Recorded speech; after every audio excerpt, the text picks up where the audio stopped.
Hey, Geekscapists, welcome to our brand new Geekscape podcast. I hope you're doing well. How have you been? I know, I just saw you yesterday. We did a pretty awesome show with our good friend Brett Weiss. He's a gaming historian, and that's up on the feed right now. I don't know if you're watching this on YouTube or Twitch, or maybe you're up on that Facebook Live or old school, downloading it on your podcast app. But I got to tell you, we're throwing at you about 2 Geekscapes a week right now. So I hope you appreciate it. I hope you enjoy it. I hope you share it with your friends, and I hope you go to whatever podcatcher you're using and you leave us one of those glorious reviews. You don't even have to go 5 stars. I'll take 4. I'm easy. I'm not one of those podcasters who are like, hey, leave us a perfect review. No, you know what? That doesn't benefit me. Just praise, telling me, oh, I love this show. I've been listening to it since I was 10 years old. No. I want to know what makes the show better. I want to help the show improve. I want, I don't want to just fax it in. So, you know what? Leave a review, rate it however you want, but make sure you put in a little note. Like, could use less Katie. Not working. Just kidding. Katie's working. And if you're new to Geekscape and you're like, what the hell is he talking about? Well, I got myself a co-host because they weren't laughing at me. I needed some humor on the show. And here she is, my good friend, the Sass Master, Katie. How are you? I'm good. Apparently, we're already planning my demise. No. If anything, you're going to take this over. Oh, man. You have such plans. You have such conflicting plans. We're going to be fine. You're already downgrading to 4 stars. So, you know what? Don't tell everybody else, but the Scapists know really well that is upgrading to 4 stars. This has not exactly been a 5-star resort for any of their stay. 4 stars would be pretty awesome at this point. Geekscapists, we're not at Comic-Con, and our good friend Grae Drake is going to be joining us to be talking about how we're not at Comic-Con, because what else we're going to talk about.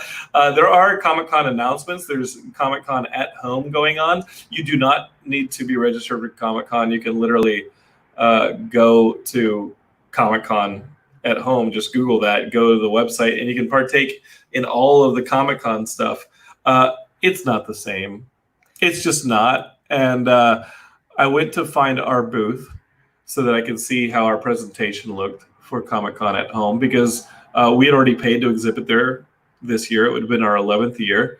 And when they canceled Comic-Con, they said, hey, you want us to just cancel it or pay it forward? So we moved our exhibitor ship to next summer. We will be there.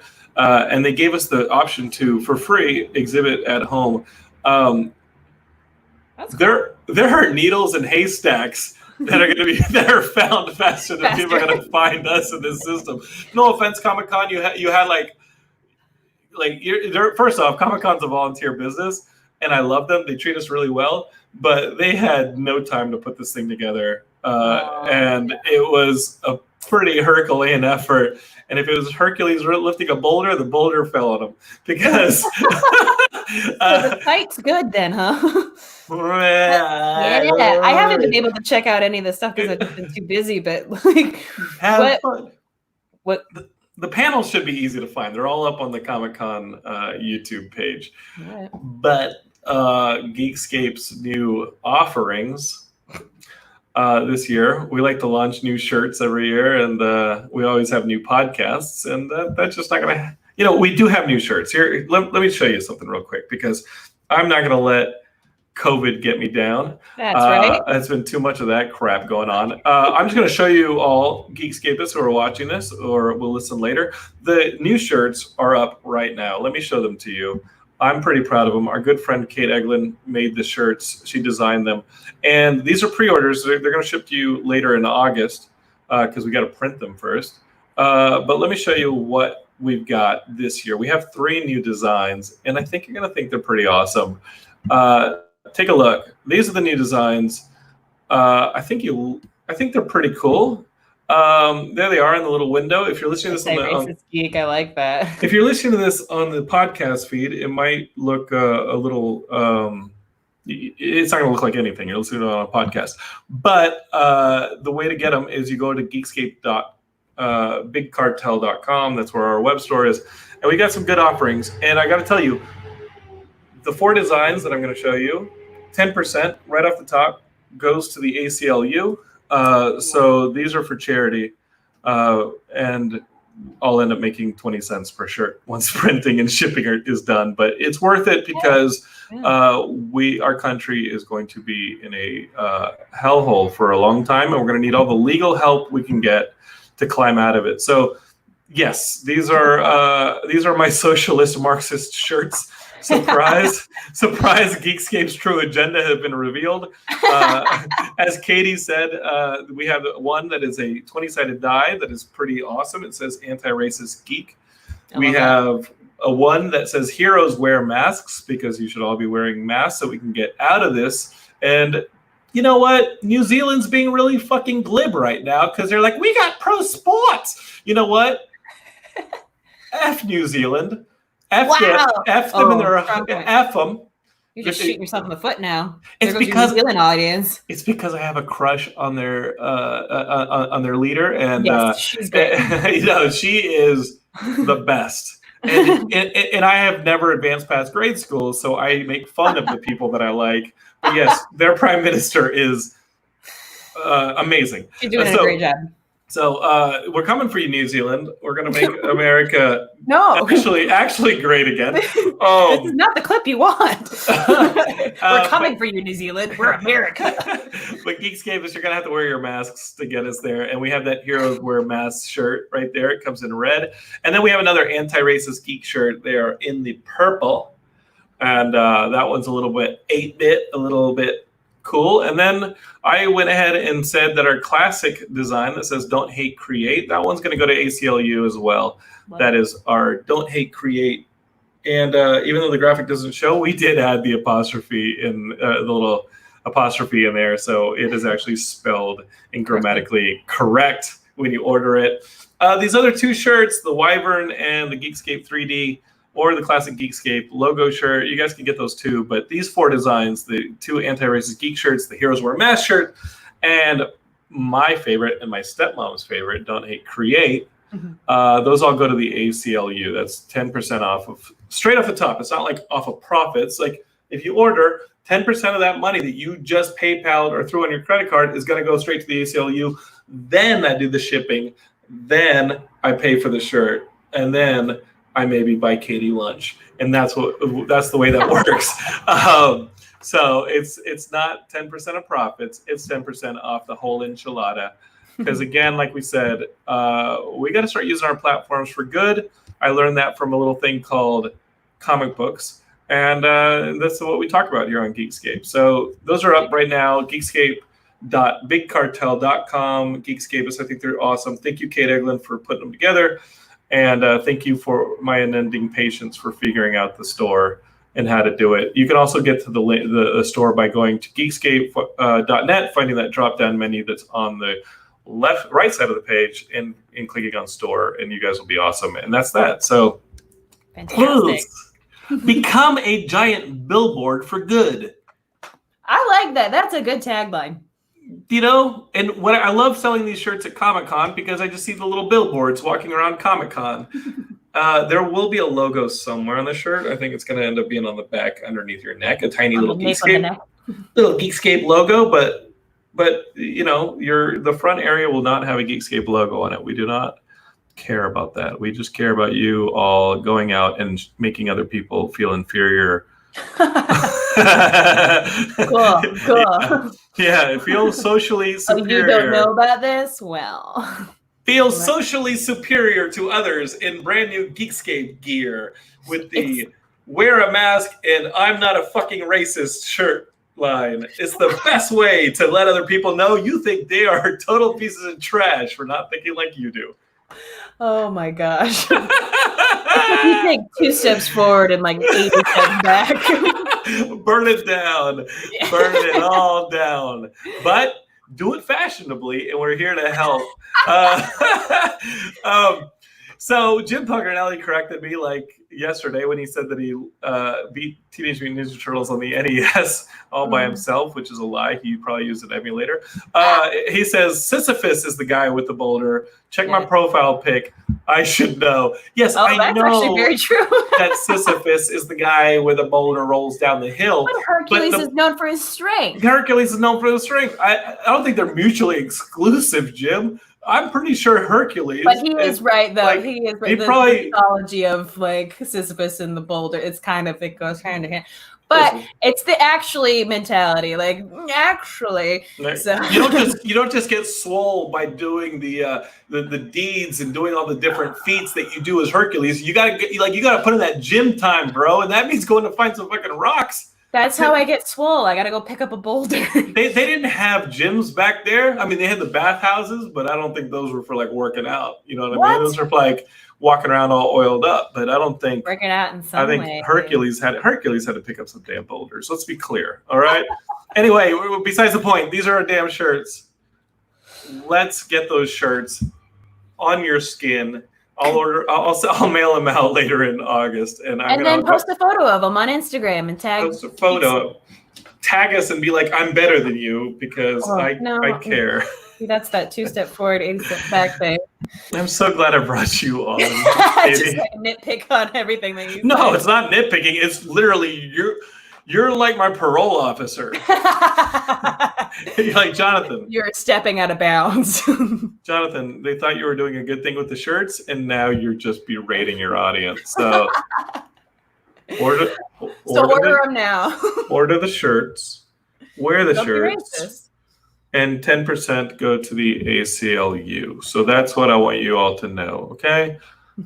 I may be completely dumb and socially inept, but I try and do some good in this world. Okay. All right. That's enough. Good tagline all around. All right. Yeah. It's tattooed on my back. Prison style. So our good friend, Grae Drake is here. Let's bring her on here. How is that, Grae? It's been a while. Hey, speaking of doing some good, but being a dumbass while you're doing it, Grae Drake! That's the intro you always needed. Our good friend Ann just said, Grae is the best. Ann, that's so great. I got to say, I agree with you. I agree with you 100%. That's why she is on the show. I got to tell you, to get real, Grae, how are you doing? Because I reached out to have you on the show because you put out like one of these Facebook messages where it was like, listen, how do you load a shotgun? And I was like, what? Oh my God. You doing okay? Like, what do you mean? What's happening? To be clear, everyone, that was a paraphrase. Wow. I posted that I was having a really hard time creating, right? Like I needed one of the shirts. Don't hate, create. Yeah. I was having a really hard time doing anything on my own. Sure. And my need to connect with everybody still remained, right? And I didn't really know how to do it. So I just posted a status on Facebook and I was like, drop a comment about something that delights you right now, or something that you're working on, or something that someone else is working on, or a picture or a meme or whatever. And it ended up being such an amazing thread. It was like over 100 comments of people sharing things about their yoga studios and their podcasts and photos that they've taken and just all kinds of really great stuff. And by the end of the day, not only did I feel a gajillion times better, but it just reminded me that, there's so many great things in this world that are not anything causing my anxiety. Yeah. And it really meant a lot to me. And it was great to have your comment on there too, Jonathan. And I'm excited to be here because it's been a really long time. And it really does make me feel better because, I felt kind of crappy. Yeah, no, I don't doubt that. I think a lot of us are.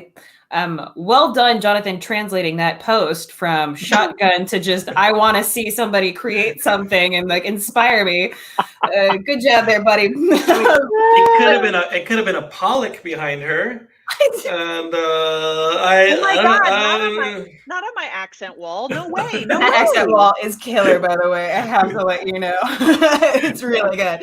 But no, I think a lot of us can relate to that because I mean, there's something about being very social beings and then also not being allowed to socialize safely in a way, and like trying to find a way to reinvigorate that creative spark within yourself. It can be really hard when things are so trying right now. It's actually it's one of the articles that I'm writing about at the moment. I'm talking to a lot of psychologists and like. There's just so much personal work that I think that we all have to like focus on at the moment in order to get ourselves even to a place where we can even start to create something or begin an idea. Yes. And I think for me, I definitely I had more energy. I had more hope back towards the sort of March, April, May part of all of this. I love self-work. I love, psychology. I love learning about the way the brain works. Yeah. And in July, I can tell you, I'm tired of all of that. The dead inside is kind of setting in. Yeah. Oh my God. And, because this is sort of like a tangent into the same topic. I have not needed clothing. So I have just in the past 4 months worn the same comfy clothes over and over again. Right. I decided right. And I'm like, treat yourself, girl, get a new pair of comfy pants. Yes. And all the comfy pants that have arrived at the house suck. No, wait, which ones are you getting? Because I've actually got these. I've been wearing these for like weeks now. Like I do change them out and I wash them. But at the same time, like my boyfriend was like, "Are you gonna wear any other pants at any point?" No. Are you gonna wear pants? Period, pal? Because you're really throwing some stones in some glass houses. Yeah, definitely not because they do not fit right now. But I'll send you something that Amazon. It's a Bay Leaf, I think it's the brand. It's really comfy. Thank you. Yeah. Well, I appreciate that because I'm about at the end of my rope, and I had posted something on Instagram. I'm just disappointed. I was like, this is a very easy thing I should not have to give any thought to. And it's not working out. And so I posted something on Instagram and I actually got recommendations from people. Now, again, this is going to loop back, I promise. So stick with me. I got recommendations for leggings when really what I was looking for were joggers. Okay. So different kinds of styles of pants. Don't need to cling. And a girlfriend of mine and I were talking and I said, honestly, I guess maybe what I need to do is reframe my whole idea of what comfortable is. But and here's where it loops back. I am so tired of having to reframe all of my thinking. Yeah. Right. Yeah. That's all that I've been doing. And I'm so sick of it. And I think we were talking a little bit before we got started, and I think that's kind of why it feels like the small things that we have to do in the day feel so much more stressful and more laborious, burdensome. Yeah. And so I have to say that recently I felt really weighed down by that. And my whole experience in this life, and a big thing that feeds into my work, is that my natural state is very buoyant, and I'm a very happy person. And for the first time in my life, I feel like I'm really struggling with that identity and that version of myself. Sure. And that leaves me not really knowing like where I am or how I fit in or what's going to happen to my work. And it is relatively heavy, and it can all be related back to comfy pants. I mean, my personal philosophy is that comfy pants should be like a partner. They should not be clingy. They should be very loose. Preach. There's something to be said for small victories too. There's something to be said for I just made my bed today, and that means when I'm done with the day, I can go back to a made bed. And it's something I learned. Geekscape is surprised. We're going to get serious on this podcast about the mental health and the well-being and the wellness, and something I've talked about in the 3.0 version of Jonathan. I think some of you called it on social media. In the wake of my divorce, in the wake of all that stuff, I started talking about my little stuttering mental health. And the first lesson I learned, I think it was off of a Tim Ferriss podcast or one of his books, or I was reading all sorts of stuff, and it was like, just make your bed in the morning, because even if your day goes to complete shit or nothing happens at all, when you put your head down after the defeats or the victories, you have a bed made. And it's something that they preach in the military, and it's not just discipline in the military where they're like, oh, you got to make a tight bed and watch your corners and all that. It's because no matter what happens that day, you've set yourself up to at least have that. And those are small victories that you can build on. Huh. That's very interesting. I can relate to that. What's funny is that the way that our sleep schedule works, my husband always makes the bed. Mm-hmm. And so I will just count that as him setting me up for success. Right. I like that though. That's and again, it's the whole reframing thing though, but that's a great way to look at it, because I don't know, sometimes at the end of the day, or even at the beginning of the day, it's like, I don't have the energy for a lot of this stuff. Well, just think about what we're in the middle of as well, because I was talking to a buddy of mine. I made a new friend, this guy named Jim Baker. He's actually a wrestler and like a cosplayer. And he has a wrestling ring over here in Burbank that isn't being used. He's got this huge studio and a space, and he's into all this stuff. I met him through my brother, and he's just kind of talking about how he has this overhead now, and he wants to produce products and opening up like a wrestling school. He wants to do all this stuff that the pandemic just absolutely slammed the door in his face on. And he's been out here X number of years. And I just said, hey, the creative life that we're living, and really this may not just be our lives as creatives, it could be something that everyone is feeling out there. We're always failing. We are always failing. And then there are those hits that we maybe get to first base. These are sports metaphors on Geekscape. I know, bear with me. But base hits are really rare, and home runs are very rare. So you have to accept that you're just surviving. And I think that's become really apparent in what we're going through right now, is that there's a rarity to success in this life. Life is hard. Life is hard for a lot of people. One thing you can always do is help. One thing you can always do is reach out. When Grae posted that, I was like, oh, this is someone I haven't talked to, and she's in need. I can't read the rest of these responses because I'll feel like a complete loser, because people are building in-home yoga studios and refurbishing their stuff, and they're learning how to cook. And I got a question for you two ladies, because I recently just moved in with one. When you get bored during the pandemic and there was that whole thing where you're going to start experimenting, why'd you experiment with making cakes instead of experiment in the bedroom like we wanted you to? What's going on here? What's up with that? Because cake is immediate satisfaction. Oh, yeah, you're right. What?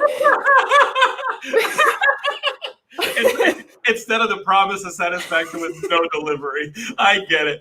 Well, I'm sorry. But Grae, did you cook in the beginning of the pandemic?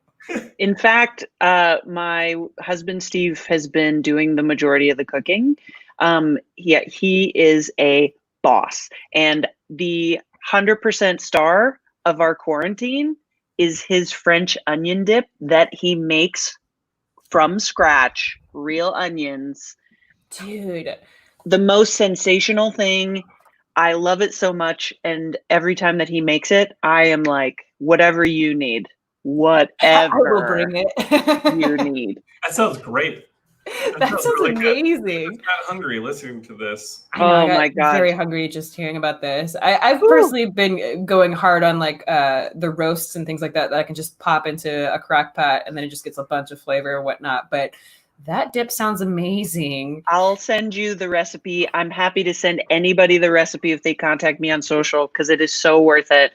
I loved it, and I actually this is another interesting kind of topic, is that I don't know how much joy I get from food most of the time, because I'm so busy and my life is weird. I have no set schedule, that I'm always just kind of trying to do what works or what fits into the moment. And I'm a delicate flower. I eat very specific things. I try to keep it tight. Yeah. And the pandemic has actually sort of opened a different door for me, which is like, well, we have time actually now to cook. And very thankfully, we have access to the grocery and everything is running relatively normally. And so we've been experimenting that way. And yeah, so I'm getting more joy out of that part of life, which is really cool. And it is new, I guess. I haven't really thought about it till just now. Yeah.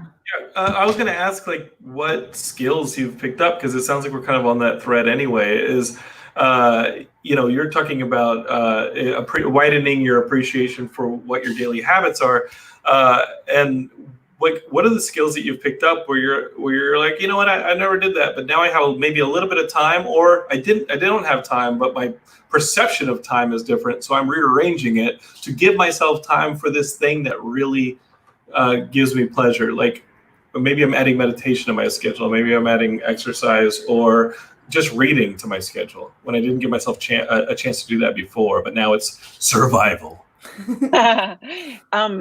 I actually, right away when you asked that question, I knew exactly what it was. It's meditation.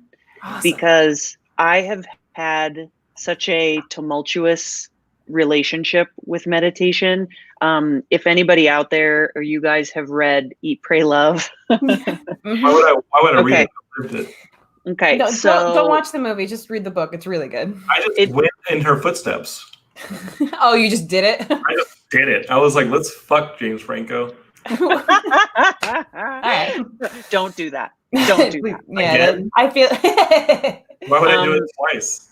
Yeah. All right. Good point. Fine point. So the author of that book, she has she really struggles with Elizabeth meditation. Gilbert. Yes, thank you. And so the whole pray section of the book, I really related to, because it's a lot about her struggle and how she's constantly feeling like she's not doing it right. Yeah. Which is totally me, because I have the kind of personality that needs to achieve. So if I feel like I haven't done something correctly, it's a big existential dilemma for me. Yeah. And then one day she just gets it. Yeah. And that's meditation. And so I always said to myself, I'm like, well, I don't know, maybe someday I'm going to be like Elizabeth Gilbert, and maybe just one day I'm going to get it. And with this raised anxiety, I was sort of seeking like a new thing to do, where I was like, I don't know. I mean, I like the Headspace app, but I don't really connect with it very much. Found some cool things on YouTube, but the same deal. Yeah. And then a girlfriend of mine just randomly texts me, and she's like, have you ever heard of this guy named Wim Hof? I've not. Well, he's widely available for everyone to meet. He does a lot of like interviews with people like Russell Brand and Joe Rogan, and his breathing technique is widely available. He's also featured on The Goop Show on Netflix by Gwyneth Paltrow's very obnoxious company. I was like, I've heard that name. Oh, I banished it from my brain, and now I just put it back in there. That was definitely in the file that I was like, no. Where did I heard that? Oh yeah, hell. Miscellaneous. Yeah. And rightly so, but the show really does have some interesting episodes, because it's mostly featuring people that are doing interesting things in the world that her staff then goes to try. And so some of them are pretty cool. And I see in the comments, Ricto's totally done Wim Hof method. Ricto on YouTube just says, I have done the Wim Hof method. I have done the James Franco method. They're very different. Ice bath for the win. Right. So they call this dude the Iceman, because science has studied him and this breathing technique that supposedly can control your autonomic nervous system, which is the part of your nervous system that controls your heartbeat and your breathing and things that you don't have to think about.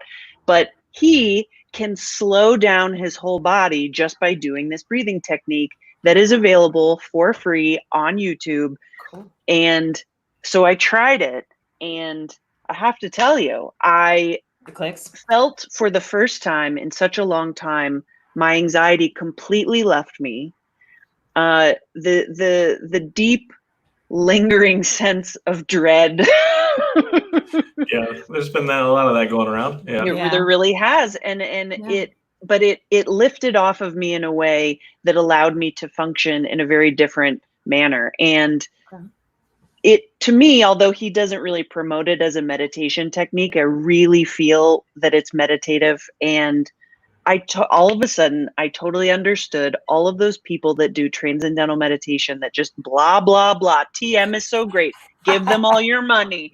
And I've never wanted to do that. And Wim Hof actually was just such a great introduction for me. And I highly me and Rick totally recommend him. And he's Dutch and nuts, by the way. Not Rick, but Wim. Wim is Dutch and nuts. So cool. He'll be a Ben Stiller character pretty soon. Yeah, pretty soon. Nice. He probably already has been, honestly. I don't see how that guy in Miami who does the spice off his elbow. I thought that was the Spice Bay guy. Yeah, like the salt, guy. Salt Bay. It's like he does the salt off of it. He's like a dude from Brazil or something, and he lives in Miami, and he basically serves NBA players, but he puts salt in his hand and he bounces it off of his elbow onto the thing. Like that's his move. When I first discovered his Instagram page, I thought it was a Ben Stiller character, and he was just clowning us. Then I realized he's like a real dude. Very possible. So I think that Wim Hof is next. I think he's the dude. I'm excited to look that up. Speaking of Elizabeth Gilbert, there's actually a really good TED Talk that she gives about the creative mind. And she goes through like the process of like, especially more geared towards writers, because she's like, I feel like we as writers have gotten this like repertoire for being like alcoholic drinkers who can't get through the next chapter, and she goes in depth with the ego and how back in I want to say antiquity, like ancient Greece, the ego was like a separate being. It was like a Dobby the house elf that you would either share the blame of your piece of shit work, or you'd share the success of of whatever you did, so that it was something separate from you, so that not everything was just put solely on you, like the blame or the success wasn't put solely on you. And she was like, after I think the industrial age, it switches over into like becoming more like the ego is like the me part of it. And she's like, I think that was a huge mistake. And she's like, I feel like, especially as artists and in this kind of situation, we have to be so kind to our craft and to creation in general, because if we put all of the blame and all of the success on ourselves, we're setting ourselves up for ruin. Yeah. So I highly recommend Elizabeth Gilbert TED Talk. There was I'm sorry, Katie. There's a book that really did. I will say it saved my life. That my buddy Nick Scown, who's been on the show before, recommended to me. It was like he mailed me 2 books right away, and there were 2 Ryan Holiday books when he had found out that I'd been separated and was like living in like a weird ass apartment in Los Feliz. He's like I was just like spending every day like on my floor, like staring at the ceiling, being like, I don't want to kill myself. But I'll just stay here until I die. Yeah. And so he sent me 2 books. He sent me 2 Ryan Holiday books, Ego is the Enemy, and The Obstacle is the Way, which is like, you just got to put your head down and go through it. But Ego is the Enemy is very much like what you're talking about, Kitty. Like our self-preservation is turned into like an ego where we think that we know better, or that we know the solution. And because of that, why are we failing? Why are these things not happening? Why do we think that we deserve all these things? The one thing I learned about being prolific that I told to students earlier today, a college trusted me with being a professor for the last 10 years.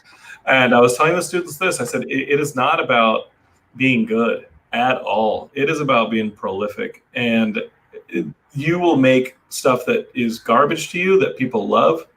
Welcome to Geekscape.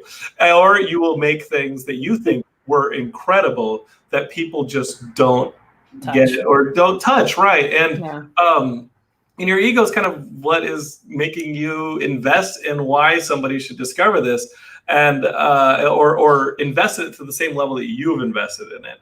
And ultimately, like if I have a mantra, because I will say that during this pandemic, I've actually been incredibly prolific, and I don't want to act like but the pandemic has changed my output in a huge way. And I'm not going to say I'm happier during the pandemic, but professionally, I've actually felt incredibly vibrant and forward momentum. There's been a lot of forward momentum, and I just feel like there's a lot of freezing going on, a lot of people stuck in place, and I kind of treat it like Kobe Bryant being like, I'm just going to keep with the sports metaphors.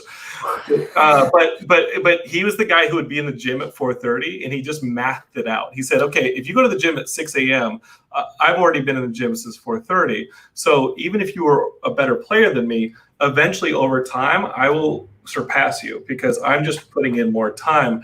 So it's not about quality. It is about time and being prolific. So here, I'm going to boil it down to my mantra when I sit down to write: be dumb. Just be dumb. Just put out as much as possible, and do not let that ego stop you and say, hey, this isn't any good, or hey, you can do better, or hey, you should be doing something else, or hey, you should be doing what that other person's doing because you went and doom scrolled through Instagram and Twitter and should be comparing them to you, which is probably why I did spend too much time on Grae's post about what everybody's doing during the pandemic. Doom scroll is like my new favorite term. Do not, I mean, because we all are doom scrolling right now for information, and we end up like 30 minutes later being like, oh, fuck, this world sucks, and we're never going to get out of this. And you just have to be dumb. I'm sorry, it's easy for me to say because I am. But you just have to put all the blinders up, and just be like, whatever, I'm gonna just get through this chapter. I'm just gonna get through this joke. I'm just gonna get through this shoot. I'm just gonna get through this review. I'm just gonna get through this thought.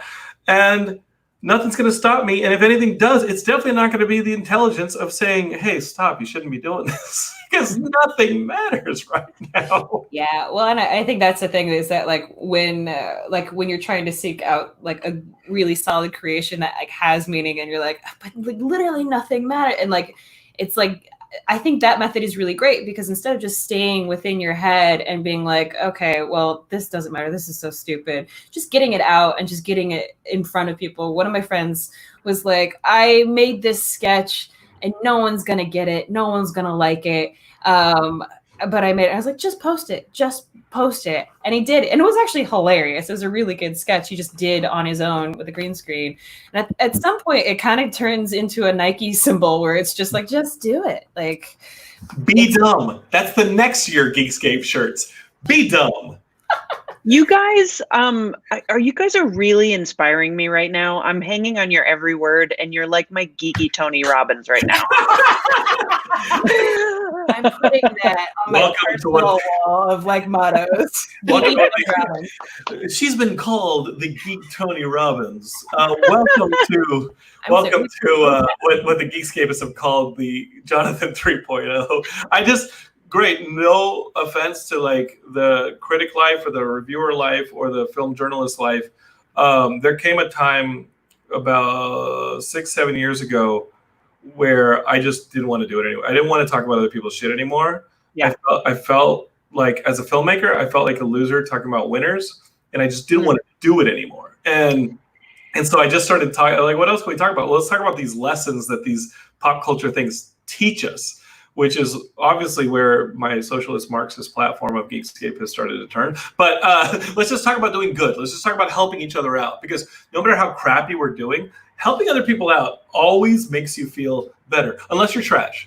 And then if you're trash, well, you haven't made it 40 minutes into this episode. I highly doubt if somebody who is like a pure piece of trash is like, I'm going to go help someone. I think that you're absolutely right. I mean, I think you're right on all counts. And just being able to create, because I also have never liked being called a film critic. Sure. Because I initially started a podcast. We were commenting on movies. I got hired to write movie reviews, but then I stopped writing and then continued on as an interviewer type. You're a personality and a brand unto herself. Well, thank you. Do you need a job as my publicist? Because that was great. Yeah. And let's go. I could use another job. As a filmmaker as well, I never ever like crapping on somebody else's stuff, because I know the miracle that it is to get something to the screen. And it always makes me uncomfortable. It always did. It always does. People ask my opinion, but I really don't love giving it anymore. I have the only problem is that you can't even, it's whatever I am is difficult to label because really I'm just an entertainer, and I know a lot about movies, and that's how I started to make a name for myself. That's it. I'm going to edit your title. Edit your No, that's fantastic. What was it that got you into entertainment to begin with? She went to like UT for film. Like she's a good memory. She's talented. Thank you. I have, when I look back at my entire life, I have always had a microphone in my hand. Love it. That's it. I just love entertaining. I love being in front of a crowd. It's just a very specific skill set because I'm not a stand-up comedian. I am a host. I am, I just like to ensure that everything moves smoothly for everyone on stage, and I have a knack for it. So I went to film school, UT Austin, as you already know, and I made films. I worked in film when I first came out to LA for a long time, but then I started this movie podcast. And the movie podcast led to writing reviews. And at the exact same moment, I just got hired to write reviews, and CNN called my new employer. And they were like, hey, do you have anybody that could like come on every weekend? Because we like need somebody. And they go, I don't know, we just hired some random pink-haired girl. And the most surprising thing that had happened to me at that point in my life was not the first time that I was on CNN, but rather the fact that I was on a second time. You got a job when you're going in the second day. Right. And the thing is that I just always wanted to treat every opportunity as though it was the last one. And so I was always, I was definitely pushing the Grae agenda when I would go. The Grae agenda. I like it. I think that's your new book title, by the way. The Oh Grae my agenda. God. The Gragenda. I'm seeing no problems with any of this. I love it. And so, but for some reason, like they just kept asking me back. So I was able to do stupid stuff on CNN. My parents could see me on TV every week. And from there, I started doing interviews, and I realized the really like basic knowledge that everyone should understand, but doesn't, that these people that create this art that is so meaningful to us, that they are so talented, they're just people. Yeah. And if you, I mean, as you know, as an actor, like you are a person, and you have headphones, and you are talking, and we are good. And when you are sitting in a very superficial environment doing an interview, but you're able to sort of put all that aside and just have a really weird conversation, I started to see that like that was what I'm here to do. That's my thing, is connecting with people on this strange level. And that's why I've licked Paul Rudd's face twice. And again, the second time is the time that means you're going to keep doing it. That's right. That's the Grae agenda, baby. That's the Grae agenda. I'm serious. That's a really good book title. Was I wrong in saying you're the future world conqueror? No, like you've just confirmed everything that I said. It's like, thank you.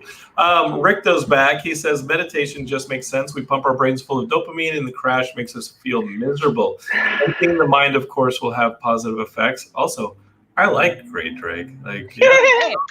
Thank you. She's about to be your ruler.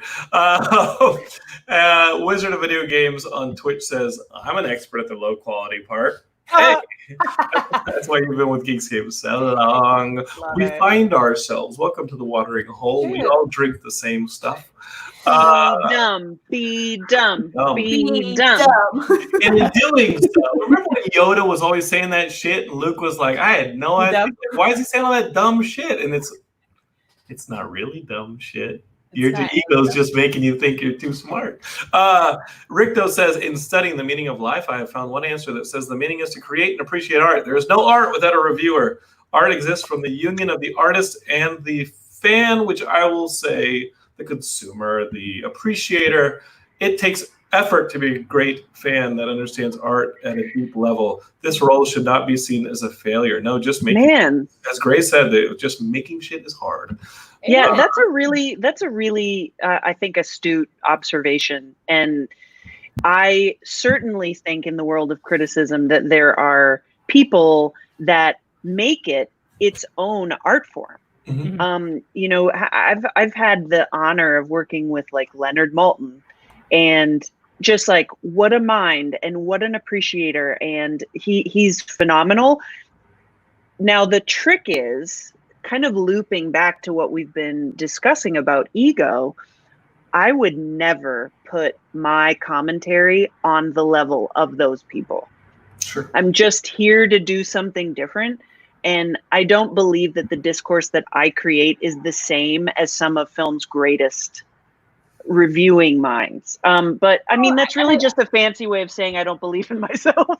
I was noticing that, but I again, it's the whole reframing thing that's so exhausting. But at the same time, it's like, for me, Heidi and I were talking after the stream yesterday about acting and like setups for like self-tapes and whatnot. And she was saying about something. I was like, oh, let me know if that person's casting again. And Jonathan made a very quick, funny comment about like, oh, it's called an annoyance, Katie, but thank you. But like, you know, like, why are you hoarding all the roles for yourself, Heidi? And I was like, well, Heidi and I are completely different. Like, one, we're completely different, like, actors. Yes, we both have the same title as like actor or performer or whatever the case may be, but we approach things completely differently. And like, we're obviously going to go for roles that are very different, and we're going to be like imbibe something different. So even comparing ourselves to someone who is in the same vein of what we're doing, or like what we're, you know, our career is kind of self-detrimental to begin with, because it's like, yeah, they are phenomenal in what they do, but it's like, but I also bring something that's completely different. These are my points of view and my experiences that like no one can replicate in any way. And I just got to say that, yes, you and Heidi are not the same, but only one of you has this title. New co-host. How we're different. Katie's the new co-host, and Heidi, well, she's not here, so and she's not. Yeah, other than saying you are two awesome, amazing babes, there is you know, there's plenty between you two. You guys are both incredible. Well, and that's the thing, though, right? Is that we're all like, everyone has something to offer. That's just something that this pandemic has really exacerbated for me. Sure. Is all of a sudden being in this new headspace of like, well, what does my voice matter? And I'm on the hunt. I feel like this is a good opportunity for me to go straight through, you know, what is it? What would it be? The mire. It's like, you know, the forest of discontent. So years of our discontent, but sorry. No, I was just gonna say that, like, to be serious with you, I am capable of it. Great. You'll never know, and I'm sorry. I'm not doomsaying. It's just all you can do is put things out, and you'll never know. And you'll know sometimes, and you know this, Grae, from putting out things over and over again, that you'll find somebody years after what you put out there say, hey, you know what, that really meant a lot to me. I was talking to somebody 2-3 weeks ago who we ended up on the same side in a Facebook thread that was political. And I had sent him a message that was just like, hey, man, I'm really sorry about that guy. You know, I don't agree with him, and I don't want to block him because I want to keep discourse open. But yeah, fuck that guy. And he wrote back, was like, agreed. And can I just stop and say that when you started talking about mental health 3 years ago, like, I was in a really bad place, and it completely helped me. And I just wanted to say thank you, because I've never gotten the chance. And so Grae, you'll never know the wonderful things you are already doing. Well, and I think that's why it's so important, like you talking about it right now, because I know there's almost everyone is kind of going through this. That was sad. I will talk about wellness and mental I love health. that I'm loving on Grae, and it's just like full on Jonathan. Guys, this new system, to answer one of the questions that was in the comments, it was my friend Lauren Selman said, "Are you streaming with StreamYard?" The question is, the answer is yes. I am streaming with StreamYard. Put in the new branding, so you don't know it's StreamYard, but it's StreamYard. We love StreamYard, but Lauren Selman's got a really great headshot. Belongs on there. Lauren's awesome. Lauren is awesome, and so we are streaming with StreamYard, but ultimately, I don't. Sometimes the buttons get away from me. I am the dumbest person here, so sometimes I'm like, "Oh, I'll push this button," and then somebody else's Facebook. So I'm not. I just did something and I deeply regret it, and I've been doing it a lot, and it's a total accident. Can I share it with you? Absolutely. As a scuba diver, I do this to say okay, because in scuba hand signals, this means go up. They're very different things. So it's ingrained in me. I've been doing it more than half my life, and I do this, and then I go, "Oh God, it's white power now." Yeah.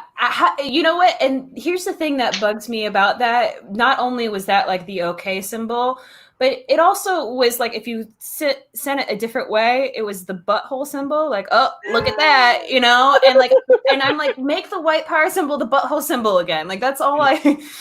If you just wanted your friends to get punched, you would do like a little hole, the OK symbol, and you'd hold it, and if they looked at it, you could get to slug them. But I used to do it with other runners when I go jogging. I would give them a thumbs up or a peace or the OK symbol, and I sure as hell ain't doing that anymore, because this morning I was running in Balboa Park with my buddy Zeb, and I keep my mask up, and I don't want to be too much of a jerk, but if I run past you and your mask isn't up, I will fake cough on you. If I see somebody like 10, 20 yards coming towards me, I will make sure to put the mask up. And so I did that with somebody coming towards me, and he literally goes, "I don't give a fuck about you." He called me the N-word. And Zeb just started fucking laughing. Was it a white guy that said that? It wasn't a white guy. So maybe it was a positive. Maybe he sees me as his and I'm down with him. But the only this is what I did. Because there are parts of Balboa Park where, the bike path you can only, you don't have 6 feet. So you're gonna run past people who are not wearing masks. And he literally saw me coming. I put my mask up and he yells, "I don't give a fuck about you, yeah." And he said the N-word. And my only response, the first thing that jumped in my head was, "I know." Oh man, there's that 4-star review. Like really loudly. I just go, "I know." And Zeb, I just hear Zeb break out laughing behind me. He's like, "Did you?" And it's like in Arrested Development, whenever something sad happens, and generally it's Michael Cera that Charlie Brown away. You're right. I'm shit. Isn't it a great world we're living in?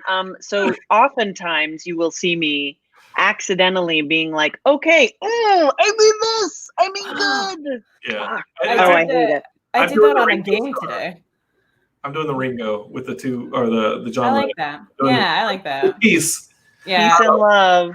Katie, what did you do today? I run games for this company called the Go Game, and it's like remote team building type stuff. And I flashed what I always thought was the OK symbol, and I like nearly punched my own self like it was the butthole symbol, because I was just like, why? Oh, this world is so confusing now. Not like it wasn't before, but you can't do it. If I'm ever trapped under rubble and the paramedic is like, "Are you okay?" I'll be like, "Yes," and racist. Because it's the A-O-K. Do you know what? Just if I accidentally do that, just leave me under the rubble. Yeah, probably best. Yeah, just leave me here. I Thumbs up. accidentally do something racist, please just shoot me, please. Accidentally do it. I'm from Texas. It's So it's just in you? Oh, good. Great. Did you grow up in Texas, or did you just went there for film school? I was born in Dallas, but I grew up in actually Colorado, and then went back to Austin because it's the best. Because it's the best. Why did we ever leave? Oh my God. I have started to ask myself that question. Yeah. But, Katie's here, so I'm staying. That's the only reason. I have friends in Austin who regularly say, yeah, I mean, you can't do anything there that you can't do to here. And I'm like, yeah, but we're in the middle of a pandemic. Like, I get what you're saying. I might as well be in Mogadishu as far as the internet connection goes. But I don't know. But, yeah. I saw it when I was in school there. I saw it as that there is certainly a thriving artistic community there. However, it is smaller. So there were more people competing for fewer jobs. So that's why I came to Los Angeles, because I was just being as pragmatic as possible. However, now that I've lived out here for a while, I'm like, Austin sounds great, and it costs the same. Yeah. I didn't know that. Austin's pretty. It is where my heart is, but Geekscape is. I'm in LA, and Grae's here, so I'm not leaving unless she goes to Austin. Then I will staple myself to her back, and she will carry me there. I love that you just named two women who are not the person you just moved in with. Yeah, but she'll be back. If I blink, like, will you guys like? Are you under duress? Don't do the okay symbol. Don't do that. Wait, did you guys know about? I mean, I don't want to be mansplaining or any of that shit, but I found this on social media, and I actually thought it was pretty awesome because domestic abuse is something that I'm pretty anti, right. and but there is a sign that if you are in trouble and you are cohabitating with somebody that is dangerous to you, but you can't say, "Hey, help me! I'm cohabitating with somebody," which a lot of people are dealing with right now in the pandemic. Yes. You're getting stuck with people you don't want to be with. Like Heidi is now that I've moved in. There is actually a sign where you hold up your palm, you fold your thumb inward, and then you fold your fourth fingers over the thumb. So if you're in a casual conversation over Skype or Zoom or something like that, and you find yourself just casually sitting there doing that, and podcast listeners, I'm sorry you can't see this, but you give the signal and it just lets the other person know, find a way to help me. And wow. I saw this video and great. I found it on Twitter. It was so powerful that I just started sharing it with everybody, but I guess Grae and Katie. No, I've heard about that. I mean, I guess hand symbols are like just a whole new language now that aren't ASL or anything like that. But yeah, there's definitely a lot of new meanings to things. So Rick, though, said that I must live under a rock. I just learned from the stream that the OK sign is now racist. It's. I was just doing this on the sign, but please, I'm not fucking racist. It is the screen cap. This is a W. The three fingers that are up is a W, and then your arm with the circle become a P, and it is white power. That makes me so mad. I mean. What, that there's a lot of dudes with little dicks that run around thinking that they have power? Listen, Geekscapists, here's the agenda. Interracial breeding. I'm the product of it. Let's just breed them out. Yeah. Let's do it. Love is love. Love is love. Listen, sex, which is hard for us to attain at times, geeks, sex will deliver us from this world of white supremacy. We will breed them out. Yeah, it's a great catchphrase. I like it. Yeah. I'm willing. That is a hill I'm willing to die on. Sex will get us through this. Whenever a racist says, well, let's just agree to disagree, which basically means the status quo is working in my favor, so I'm just going to diffuse the situation. I say, well, why don't we just bang it out? Which is my solution now to fighting white supremacy. Oh my gosh, we've solved the pandemic. Bang it out. We can solve all this. Just interracial. I love it. And by the way, I don't know about you guys, but I've had that whole thing where I try to keep friends of differing opinions until until things get dicey with posts where I'm like, okay, this is no longer a difference of opinion. This is a difference of morality. And then I'm like, you're out. Yeah, you're I done. can't do this. In so many ways, it's become an intelligence test. And I'm not the smartest person on the planet, so trust me. I told you my motto is be dumb. Like, just get the thoughts out here. Like Rick said it. He said Jonathan is missing a filter. Yeah, and then he followed it up with from brain to mouth, and I'm like, what brain? Like, it's all mouth and id here, and that's just the way it works. But it's solved a lot of problems for me creatively. Be dumb, get it out there, and let the people in the market dice up how they want to eat the fish that you served up. Like, I don't know, like, and bang it out. And bang it out. Bang it out. You want to solve racism? Bang it out. And one day we'll all be kind of brown. It'll be awesome. Melanin is great. I love it. Great. I got to tell you, are you happy with your service on Geekscape? Are you feeling better?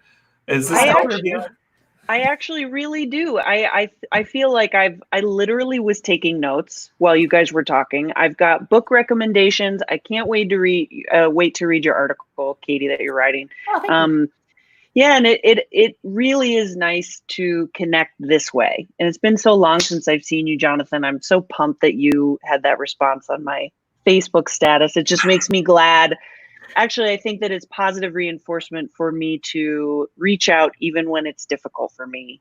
I'm not used to that feeling, but the rewards are just like huge and very obvious. So thank you. And you know what? We're the ones who are present and seeing you, but it doesn't mean that, again, like I said, what you're putting out in the world isn't seen by others that you aren't aware of, because Down on Movies on YouTube said, really great seeing Grae Drake. Oh, that's these comments today, like that also is incredible for exactly the reasons that we're talking about. Like anyone that I haven't had the chance to connect with online or at a con, well, on this week that we should be at SDCC, like it just really, all these comments have really made me feel fantastic. Well, I will talk about mental health and wellness and each other over the X-Men any day of the week. And I really effing love the X-Men. Like, I really do. I love pop culture and I love it. But people come first. And that's kind of the rule is, if we're not together and united in this, then what are we really sharing anything with? Because there's nobody to share it with. And like, I loved having you on the show, Grae. I miss you, kiddo. I know. I miss you too. This has been such a great way to reconnect. And Katie, you're awesome. Dude, you're awesome. Like, this is the first time like I'm meeting you, and like it's just like it's like we've known each other for ages, and it's been so wonderful getting to know you even more. Jonathan, thank you for letting me be in on this. This is awesome. No, I've been trying to pick my spots because watching you two discuss has been pretty awesome. And I'm glad. Listen, like Geekscape, as I've said it many times on the show, like this is a forum I built out of my own loneliness many, many, many years ago. I think it was 2006, and I said, you know what? I will make sure that others can have access to it. We have so many podcasts that are up on Geekscape.net. I listened to one this morning that my friend Chris Fafalios, the band Punchline, did with my friend Linus and the band Nerf Herder.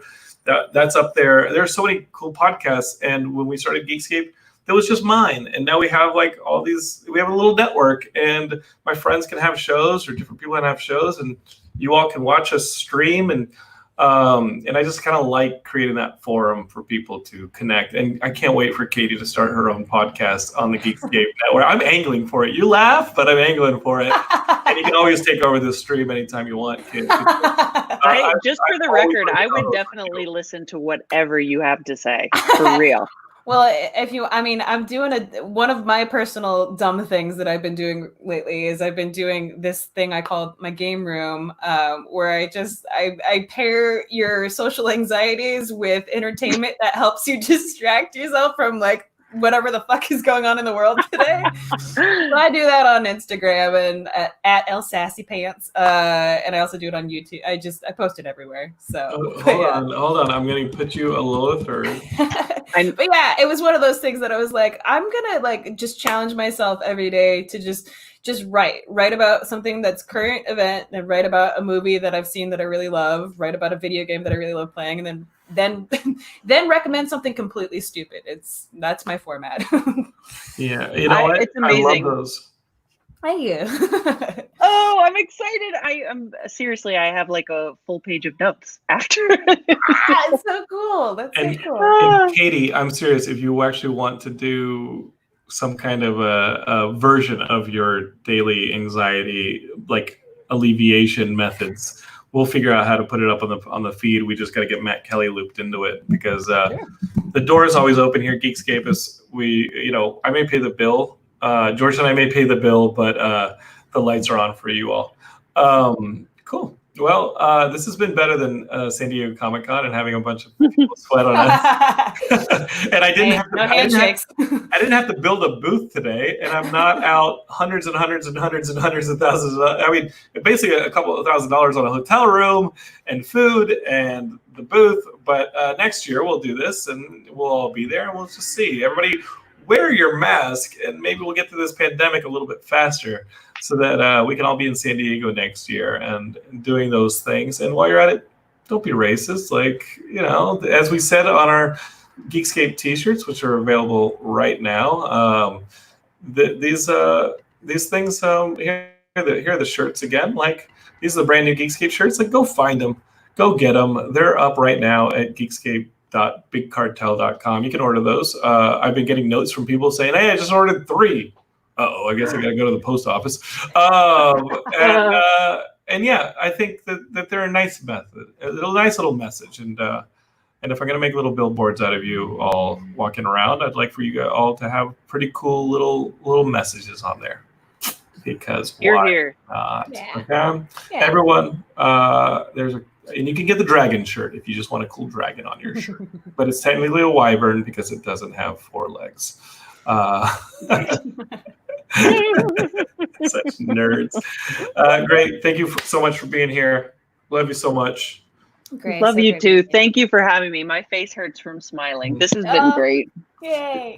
You all can visit Grae at graedrake.com. You can find all her social handles there, but here's a hint. They're all Grae Drake. Follow her on Instagram, follow her on Twitter, and maybe send her a little Facebook message and be like, hey, this is what I'm building during the pandemic to make Jonathan feel worse.